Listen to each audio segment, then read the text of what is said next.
Le chanteur des Pretty Things est décédé. Le leader des Pretty Things, Phil May, nous a quittés à l'âge de 75 ans.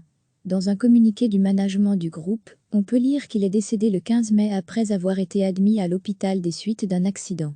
C'est avec une grande tristesse que le management des Pretty Things vous annonce le décès de son chanteur, Phil May. Phil est décédé à 7h05 ce matin, le 15 mai, au camp Elizabeth Hospital à Norfolk. Il avait 75 ans. Il était en confinement à Norfolk avec sa famille et, durant la semaine, il est tombé de sa moto et a dû se faire opérer en urgence. Il est décédé de complications liées à cette intervention. Le groupe The Pretty Things était considéré comme l'un des plus importants du début des années 60, aux côtés de leurs amis et néanmoins rivaux, les Rolling Stones. Le manager de Led Zeppelin, Peter Grant, les considérait même comme ingérables, bien qu'ils aient tout de même été signés sur le label Swanson de Led Zeppelin. Phil May a fondé le groupe, avec le guitariste Dick Taylor, y ajoutant par la suite le bassiste John Stax, le batteur Pud Kitley et le guitariste Brian Pendleton pour le premier line-up officiel. Leur premier album éponyme est sorti en 1965 et, bien que les membres aient changé au cours des années, May a toujours tenu la barre, apparaissant sur chaque album studio. Leur album de 1968, SF Sorrow, est largement considéré comme un des premiers concept albums, ayant été enregistré quand May a découvert le LSD. Il expliquait au magazine Classic Rock « Ce que nous tentions de produire a été tenté plus tard par d'autres groupes, peu importe leur raison. Nous avons essayé de faire quelque chose de différent. On a voulu changer le paysage, et beaucoup d'autres groupes de pros sont venus avec la même intention. Ils ne voulaient pas être simplement des groupes de rock. » Il ajoute « L'acide a changé ma vie. J'ai vu les choses de manière totalement différente. Les expériences visuelles liées à ces tripes étaient stimulantes. C'était comme si j'aiguisais mon imagination.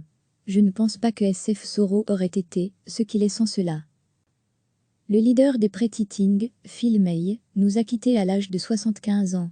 Dans un communiqué du management du groupe, on peut lire qu'il est décédé le 15 mai après avoir été admis à l'hôpital des suites d'un accident. C'est avec une grande tristesse que le management des Pretty Things vous annonce le décès de son chanteur, Phil May. Phil est décédé à 7h05 ce matin, le 15 mai, au camp Elizabeth Hospital à Norfolk. Il avait 75 ans. Il était en confinement à Norfolk avec sa famille et, durant la semaine, il est tombé de sa moto et a dû se faire opérer en urgence. Il est décédé de complications liées à cette intervention. Le groupe The Pretty Things était considéré comme l'un des plus importants du début des années 60, aux côtés de leurs amis et néanmoins rivaux, les Rolling Stones. Le manager de Led Zeppelin, Peter Grant, les considérait même comme ingérables, bien qu'ils aient tout de même été signés sur le label Swanson de Led Zeppelin.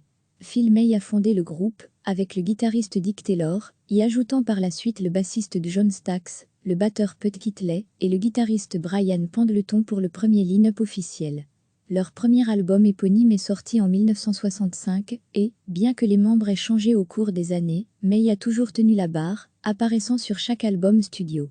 Leur album de 1968, SF Sorrow, est largement considéré comme un des premiers concept albums, ayant été enregistré quand May a découvert le LSD.